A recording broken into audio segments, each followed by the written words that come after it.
नमस्कार, मी सतीश मुळे. KTVच्या कोकण वार्तामध्ये आपलं मनापासून स्वागत. पाहूया ठळक घडामोडी. शिवशाहीर बाबासाहेब पुरंदरे यांच्या जीवनावर आधारित व्याख्यान स्पर्धेचे पुढील वर्षापासून आयोजन केले जाणार. उच्च व तंत्र शिक्षण मंत्री नामदार उदय सामंत यांनी केली घोषणा. 25 ऑक्टोबरपासून बेपत्ता असलेल्या जयगड येथील त्या मासेमारी नौकेचे काही अवशेष सापडल्याने तपास यंत्रणेने पुन्हा हाती घेतली शोध मोहीम. रत्नागिरी तालुक्याच्या पसनी येथील श्री रवळनाथ महालक्ष्मी मंदिराचा बगाडा उत्सव पारंपरिक पद्धतीने संपन्न. आणि छत्रपती शिवाजी महाराजांची रणनीती अवलंबा आणि कोरोनाला परतवा, शिवचरित्रकार प्राध्यापक नितीन बानगुडे पाटील यांनी केले आवाहन.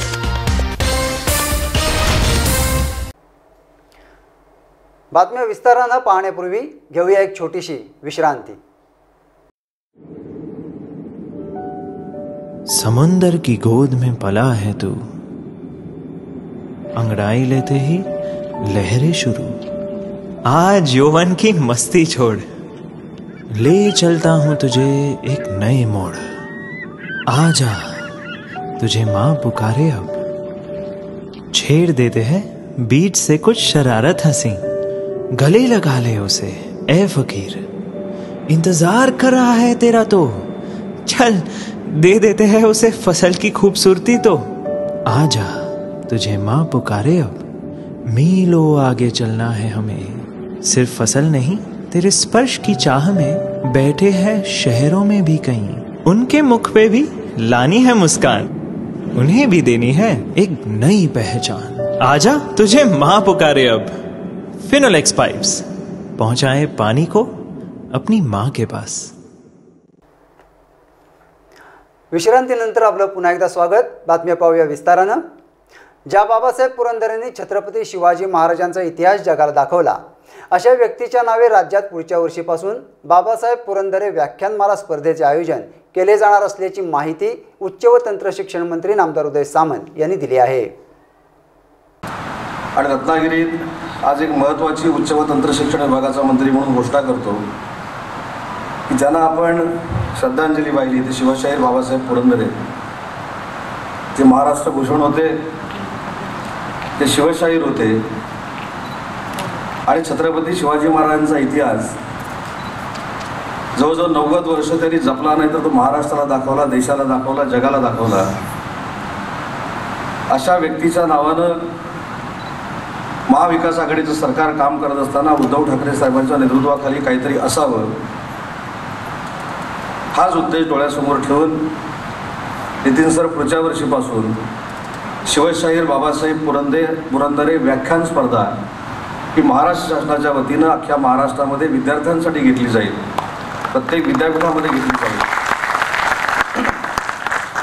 13 विद्यापीठातले 13 क्रमांक काढून त्यांची स्पर्धा आपल्या सगळ्यांच्या उपस्थितीमध्ये मुंबईमध्ये घेतली जाईल. आणि बाबासाहेबांच्या पश्चात हा महाराष्ट्र उद्धव साहेबांच्या नेतृत्वाखाली शिवचरित्र जपतो, हा एक वेगळा संदेश अख्ख्या देशाला आणि जगाला देण्यामध्ये आपण यशस्वी होऊ, हा या विभागाचा प्रमुख म्हणून रत्नागिरीत मी ही घोषणा करतोय. मी आज नाशिकला देखील होतो, तिथे देखील मी घोषणा केली नाही साहित्य संमेलनामध्ये. आज मी इथेही घोषणा करतो. उच्च आणि तंत्र शिक्षण विभाग, ग्रंथालय संचालनालय आणि रत्नागिरी जिल्हा ग्रंथालयाच्या संयुक्त विद्यमाने रत्नागिरी येथील विदा सावरकर नाट्यगृहामध्ये शिवशाहीर बाबासाहेब पुरंदरे यांना आयोजित श्रद्धांजली कार्यक्रमामध्ये नामदार उदय सामंत यांनी त्यांच्या महान कार्याचे भरभरून कौतुक केले. की एखाद्याच्या वक्तृत्वामध्ये काय ताकद असते हे मी नितीन सरांना अनेक वेळा सांगितलं. ज्या वेळी मला ते भेटतात, आपल्याला आठवत असेल माझी आणि नितीन सरांची काही ओळख बिळख नव्हती. मी ज्यावेळी समाजकारणामध्ये कामाला लागलो, त्यांचे माझे ऋणानुबंध जमले, त्याच्यानंतर आम्ही संघटनेमध्ये काम करायला लागलो. आणि एक दिवस गाडीतनं जात असताना मी सरांना एक प्रश्न विचारला. सर, एक मी क्लिप ऐकलेली होती दंगलीची, त्या दंगलीनंतर तुम्हाला कधी बघण्याचा त्या क्लिप ऐकल्यानंतर तुम्हाला कधी बघण्याचा योग आला नव्हता, पण महाराष्ट्रामध्ये तुमचे किती फॅन आहेत मला माहीत नाही, पण उदय सामंत तुमचा बाय हार्ट फॅन आहे. कारण ती क्लिप ऐकल्यानंतर अंगावर जो काटा उभा राहतो नुसतं ऐकल्यावर. ती क्लिप अनेक लोकांना माहीत असेल, ऑडिओ क्लिप आहे. 10 की 11 वर्षापूर्वी 8 वर्षापूर्वी मला माहीत नाही ती कधीतरी नितीन सर मी ऐकलेली होती. आणि म्हणून माझ्या रत्नागिरीतल्या विद्यार्थ्यांना वक्तृत्व काय असतं आणि शेतकरी कुटुंबातली व्यक्ती वक्तृत्वाच्या जोरावर कुठपर्यंत पोचू शकते, काय अभ्यास करू शकते, हे मला रत्नागिरीच्या विद्यार्थ्यांना दाखवायचं होतं आणि यूट्यूबद्वारा महाराष्ट्रातल्या विद्यार्थ्यांना दाखवायचं होतं. पाटणे सर देखील या ठिकाणी बसले. सर, आम्ही एक आगळा वेगळा कार्यक्रम महाराष्ट्रामध्ये सुरू करतो, ज्याची सुरुवात आज आम्ही रत्नागिरीमध्ये केली. हा पहिला कार्यक्रम आहे जो बाबासाहेबांच्या आदरांजलीचा होता. पण जानेवारीपासून नितीन सरांच्या नेतृत्वाखाली महाराष्ट्राच्या प्रत्येक कॉलेजमधल्या विद्यार्थ्यांना शिवचरित्र माहिती असलंच पाहिजे यासाठी उच्च व तंत्रशिक्षण विभाग जानेवारीपासून एक मोहीम राबवतोय. सभेपूर्वी नामदार उदय सामंत, प्राध्यापक बानगुडे पाटील आदींनी शिवशाहीर बाबासाहेब पुरंदरे यांना आदरांजली अर्पण केली.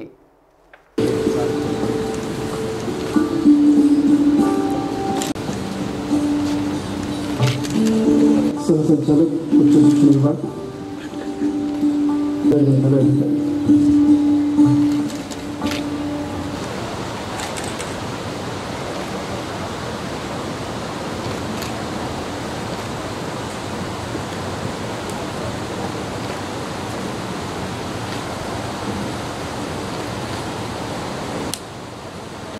शिवरायांची रणनीती अवलंबा आणि कोरोनाला परतवा असे स्पष्ट मत शिवचरित्रकार प्राध्यापक नितीन बानगुडे पाटील यांनी आपले मनोगत व्यक्त करताना विचार मांडले. कुठलं क्षेत्र असं वंचित राहिलं की ज्या क्षेत्रामध्ये शिवरायांनी कर्तृत्व गाजवलं नाही? असं एकही क्षेत्र नाही, एकही नाही. गेली 1.5-2 वर्ष आपण कोरोनासारख्या महामारीचा मुकाबला करतो आहोत. ते आपल्याच वाट्याला आलं नाही. संकट येतच राहतात, फक्त ती रूप बदलून येत असतात. महाराजांच्या समोर ही अशी संकट होती, आमच्या समोरही ती आहेत. पण संकटांचा मुकाबला कसा करावा हे शिवचरित्राच्या शिवविचारांच्या पानापानावर तुम्हाला सहज सहज लक्षात येईल. 10 नोव्हेंबर 1659 महाराजांनी प्रतापगडावर अफजलखानाचा कोथळा बाहेर काढला. स्वराज्यावरचं सगळ्यात मोठं संकट होतं, पण महाराजांनी आपल्या बुद्धी चातुर्याच्या जोरावर भान राखून योजना आखाव्यात आणि बेभान होऊन त्या अंमलात आणाव्यात या शिवविचाराच्या बळावर ते परतवलं. शिवशाहीर बाबासाहेबांची व्याख्याने इतिहासाबद्दल नवीन दृष्टी देणारी होती असे प्राध्यापक बानगुडे पाटील म्हणाले. आणि त्यांनी आपल्या व्याख्यानामध्ये छत्रपती शिवाजी महाराज आणि बाबासाहेब पुरंदरे यांच्या कार्याबद्दलची माहिती देत उपस्थितांना मंत्रमुग्ध केले.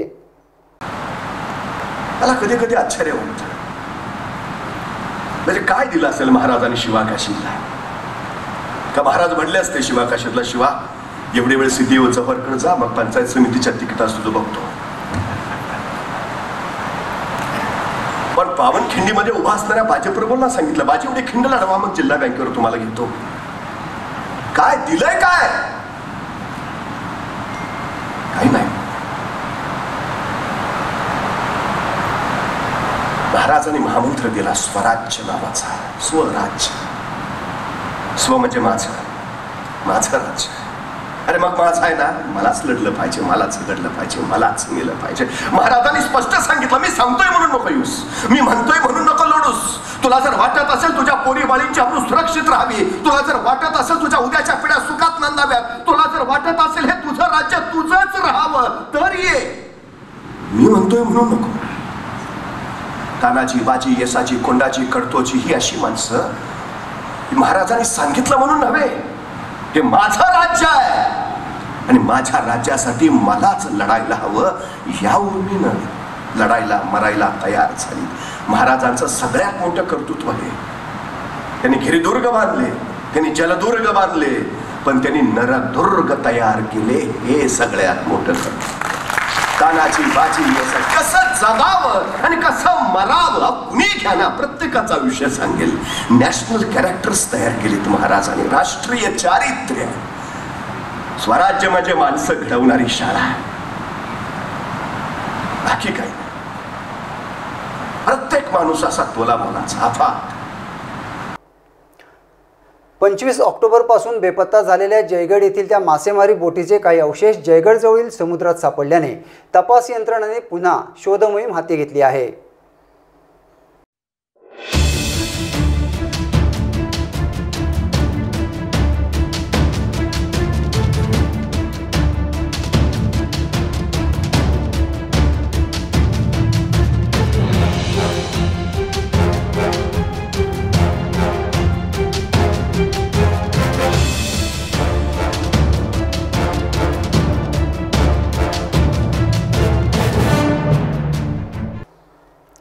पंचवीस ऑक्टोबर रोजी जयगड येथील नावेत ही मच्छीमार बोट मासे पकडण्यासाठी समुद्रात गेली होती, परंतु अद्यापही त्या बोटीचा आणि खलाशांचा शोध न लागल्याने मच्छीमारात संताप व्यक्त करण्यात येत आहे.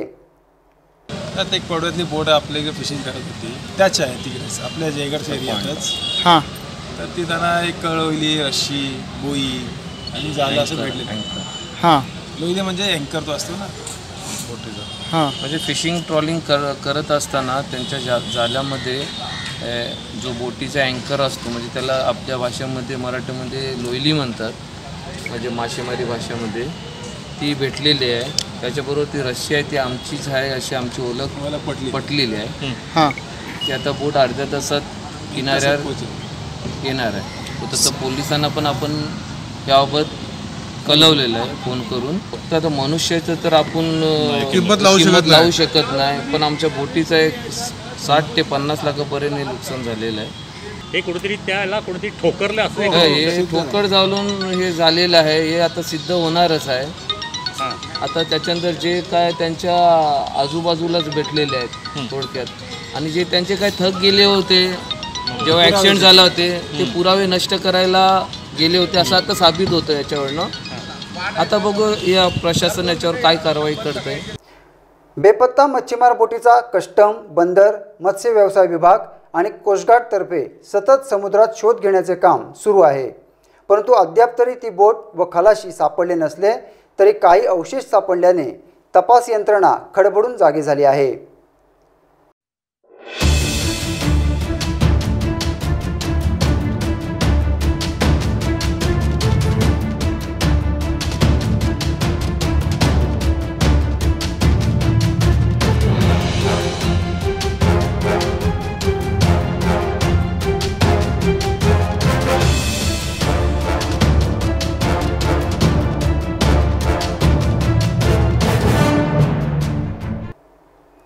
नावेद या बेपत्ता मच्छीमार नौकेचा समुद्रात विविध यंत्रणांमार्फत शोध सुरू असल्याचे जिल्हाधिकारी BN पाटील काही दिवसांपूर्वी KTV जवळ बोलताना म्हणाले होते. निकष तर अजून हे आपले जे मरीन पोलीस आहेत आणि बाकी यंत्रणा आहेत त्यांचे चौकशी चालू आहे. तो अहवाल लवकरच अपेक्षित आहे. कोस्ट गार्डने जर त्यांचं 72 तासाचं रेस्क्यू ऑपरेशन असतं ते 72 तासापेक्षा अजून 72 तास करून त्यांनी ते रेस्क्यू ऑपरेशन पूर्ण केलेलं आहे. त्याच्यात आपल्याला एक डेड बॉडी पण मिळालेली आहे. आणि साधारणतः आता जे बाकीचे जे मृत झालेत जे अजून आपल्याला मिळाले नाहीत त्याच्यात आपण जी न्यायालयीन प्रोसेस आहे ती पूर्ण करून त्यांना काही अनुदान देता येते का त्याबाबत शहानिशा करून त्यांना अनुदान लवकरात लवकर देण्याचा आपण प्रयत्न करतोय. पण अशा मी पण एक आव्हान करेल सर्व मच्छीमार बांधवांना की जेव्हा आपण समुद्रात प्रवेश करतो तेव्हा आपली GPS यंत्रणा असेल किंवा बोटीवरची जी अलार्म सिस्टम आहे ती अलार्म सिस्टम ऍक्टिव्हेट करून ती चांगले काम करते की नाही, किंवा आपली बोट जर सी वर्दीनेस आहे म्हणजे पाण्यात जाण्यासाठी समुद्रात जाण्यासाठी ती मेंटेन आहे की नाही ते सुद्धा आधी चेक करून घेणं आवश्यक असतं.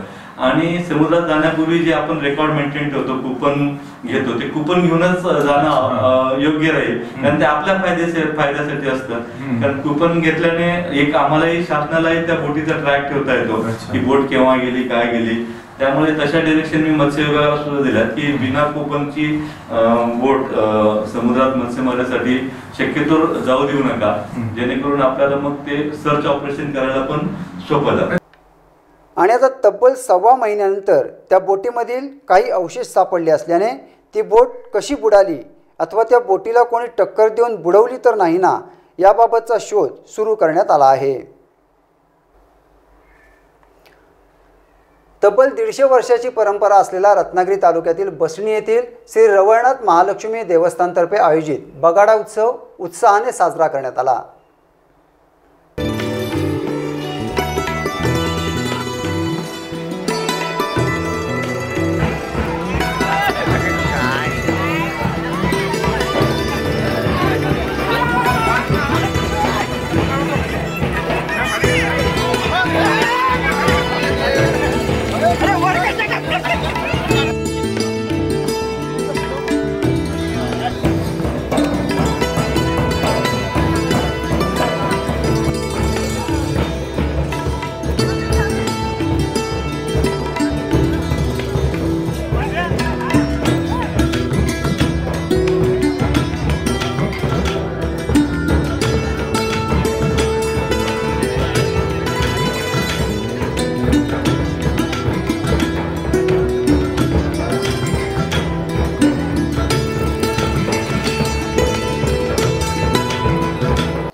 बसणी येथील पारंपरिक बगाडा उत्सव पाहण्यासाठी पंचक्रोशीतील ग्रामस्थ उपस्थित होते।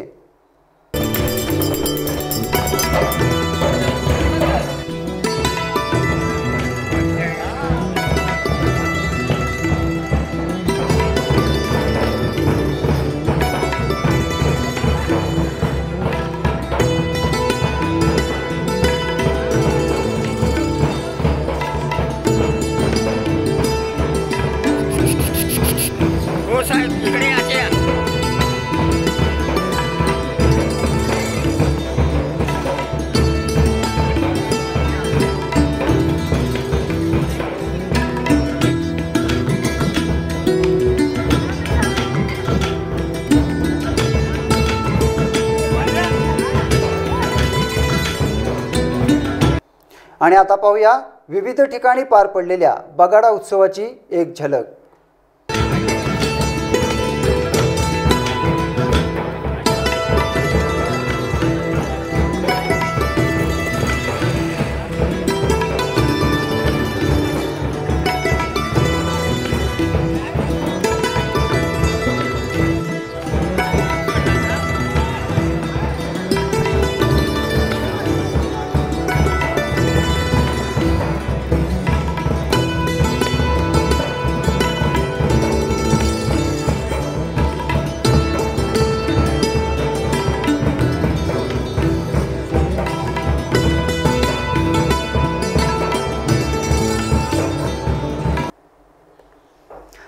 शेवटी पुन्हा एक नजर ठळक घडामोडींवर।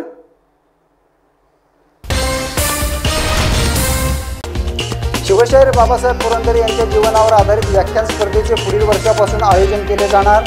उच्च व तंत्र शिक्षण मंत्री नामदार उदय सामंत यांनी केली घोषणा। 25 ऑक्टोबर पासून बेपत्ता असलेल्या जयगड येथील त्या मासेमारी नौकेचे काही अवशेष सापडल्याने तपास यंत्रणेने पुन्हा हाती घेतली शोध मोहीम। रत्नागिरी तालुक्याच्या बसणी येथील श्री रवळनाथ महालक्ष्मी मंदिराचा बगाडा उत्सव पारंपरिक पद्धतीने संपन्न। आणि छत्रपती शिवाजी महाराजांची रणनीती अवलंबा आणि कोरोनाला परतवा, शिवचरित्रकार प्राध्यापक नितीन बानगुडे पाटील यांनी केले आवाहन। याबरोबरच हे बातमीपत्र संपलं। नमस्कार।